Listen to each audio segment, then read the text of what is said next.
Hey, all right, week 43. Week 43. And this was a cool one. Oh, it's really cool. Very exciting week. Yeah.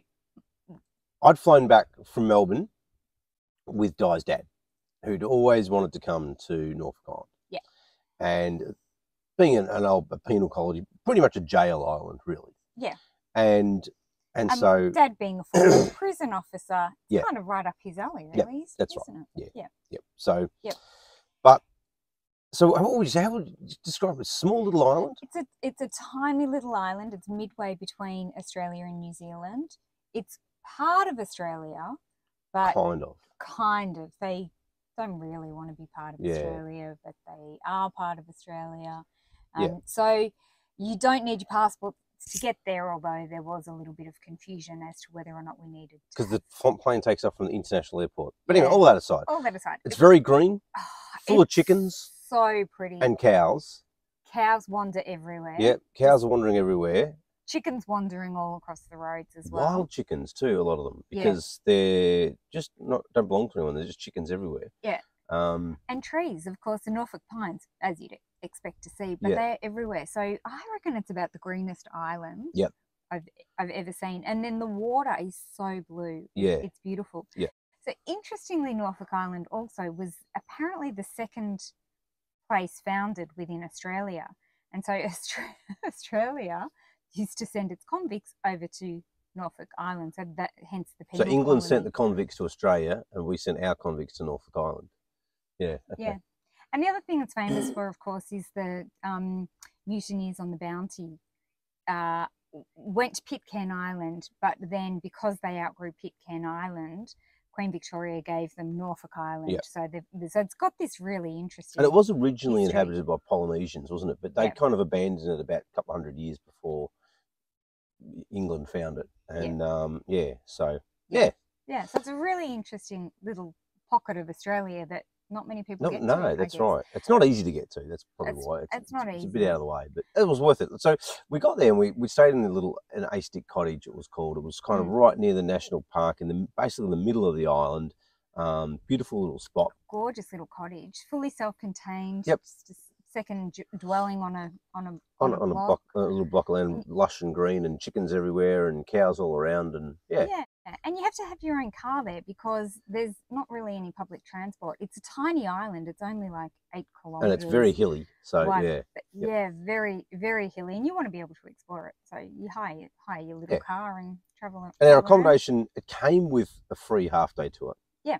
So we booked that for the day after we arrived, the first day, and got started and got a bit acclimatized to the island, and that was great. That tour was really good. That tour was really good. That was with Bounty Tours, and we went to down to Kingston. They showed us Kingston. They showed us the St.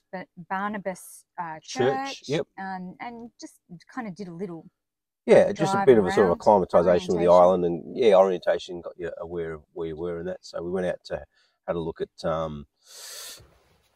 the figs and that sort of thing, the Moreton Bay figs, and what was that other little bay?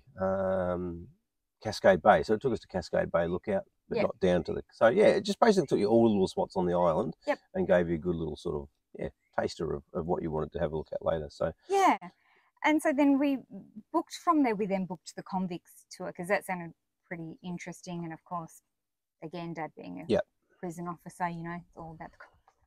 Yeah, and that was with Bounty again, and that went into more detail down at Kingston, and also took you a bit of a walk through the cemetery down there. Yeah, that was pretty interesting because obviously they date back quite some time. The tombstones, and it's it's obviously a bit of a sad history. Some of the convicts that were sent there for reasons that perhaps they shouldn't have been sent to jail were died in uprisings, and they weren't always treated very well in the jail there. It was pretty brutal by all accounts for the people that were sent there. And there were two. It was initially a naval jail, and then it became a army. Yeah. Managed by the army, British Army. So and then it was abandoned. In between that, it was abandoned for a short amount of time, a few years, and then the army took over it. So. And interestingly, it was kind of managed by New South Wales, and then it was managed by Port Arthur in Tassie. Yeah. And then in recent times it's been managed by New South Wales again. But now come under Queensland. Comes under Queensland for their education and health, so they do get shunted around. A little bit. And the other thing I found interesting was that Kingston, which is where the convict settlement was called Sydney before Sydney was called Sydney, and then Sydney became Sydney, so they got rid of the name Sydney from. So that's what you read all the boards. Kingstown and then Kingston. Yeah, that's what happens when you read all the boards. Yeah. I take in a fraction of what I read, just a little bit here and there. But that night, so after we did the tour, the 2 tours. Yeah. Commandant's Dinner. The Commandant's Dinner was that was good. That the guys that did that, so they reenacted what the commandants. They kind of came back as ghosts. Of 3 of the commandants. And they were real characters, weren't they? They were, I mean, the people that were playing the commandants themselves were probably quite brutal men, but they were really funny, the guys that were playing them. So it was a really good night. And you have a bit of dinner and that, so, and you sit down with them and have a chat, and it's good. It was good. Yeah, they're just sort of locals from the, come and sit at your table and have a chat. So, so it's good. And it's a bit of kind of ad-lib, a bit free-flowing. Yeah, very tongue-in-cheek and amusing, but also a bit of quite historical as well. So they give you a bit of insight into it. So it's a good way to just sort of take in some of the information and that. So yeah. We went to the Queen Victoria Garden. So Queen Victoria, because she gave the island to the mountaineers from the mutineers from the Bounty. Yeah, not mountaineers. They were mountaineers by the time they got there because of all the mountains. Steep. Pretty steep. But the mutineers, I think they quite like Queen Victoria. So there are the gardens to her, which are quite what was interesting about that, not so much the gardens, I didn't think, but there is the kind of the shrine that talks about the mutineers and how they ended up there and their names, and Queen Victoria giving them the island and things like that. So that's worth a little stop. We didn't get to the panorama thing, the indoor panorama thing. No, that was shut, wasn't it? Yeah, which that was shut. It was meant to be really good, so I would go there if you can. But we did take a drive out to the Moreton Bay Figs, and they were awesome to check out. That was little in the hills, a little street, sort of bit of roadway lined with these Moreton Bay Figs. Pretty cool.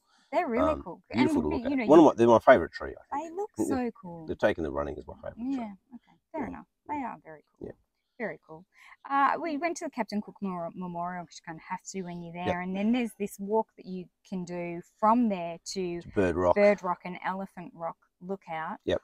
We thought it was about 1.7 k's roughly from the lookout to Bird Rock. By the time we'd finished, we'd walked about 8 kilometres, and it is up and down, and the ground is quite muddy. So it was good exercise for your dad, wasn't it? My poor dad thinks I'm trying to kill him. Yeah. Well, he might not be wrong either.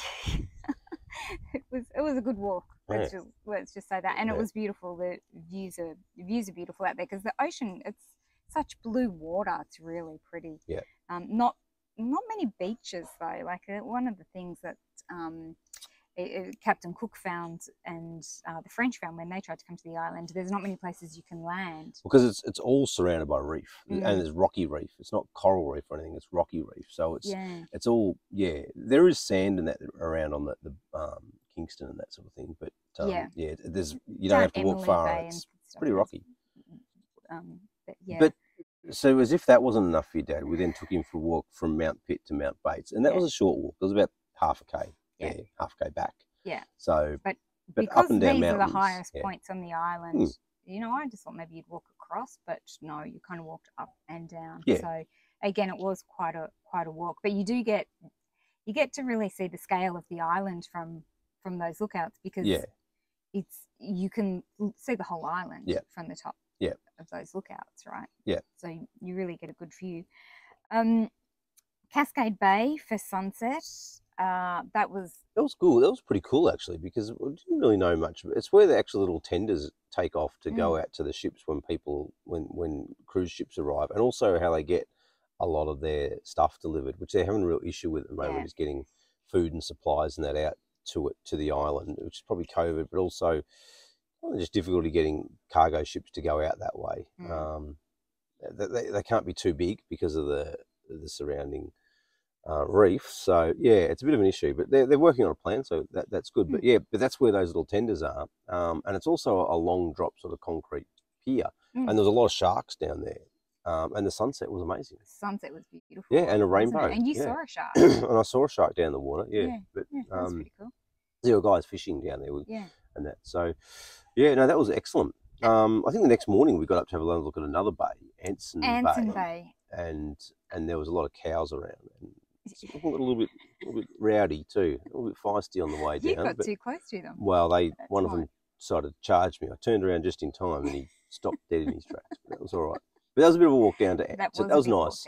But that was a nice little bay. That's a beautiful to have a look at. And there's an old sort of telecommunications sort of station out there, which, you know, back before mobile phones and all that was their means of communication. Yeah. That was pretty cool. Yeah, so that's still out there. We went out to Cockpit Waterfall, which it's a beautiful view. Loves waterfalls. Yeah. And so we went out to Cockpit Waterfall. I wouldn't say much of a waterfall.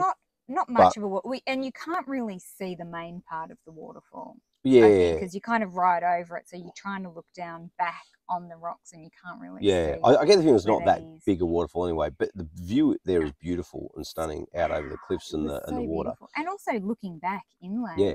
That's what I mean. Yeah, really that view out over the inland and that too. Yeah. So that was really pretty. So it's worth the drive out there. Although we missed it, we drove straight past it because it kind of says that it's this way, and you start driving that way, but then there's another road you have to turn off. Yeah. That isn't actually signposted. You don't go far before. You can never go too far on an island that's 8 kilometres by 5 kilometres before you realise you've gone the wrong way. So that's true. Yeah, you don't go too far. That's all right. That's true. Yeah. So yeah. But no, that was about it. But it was just so beautiful and lush and green. We didn't probably have the best weather, but we had nice patches of weather where the sun came out and it was just so green. It was just magical. It was a beautiful place. So yeah, definitely if you get a chance, definitely go and check out Norfolk Island. Lots to see. Yeah, all right. That was week 43. That's it. Excellent. We'll see you next week. See ya. Bye. Bye.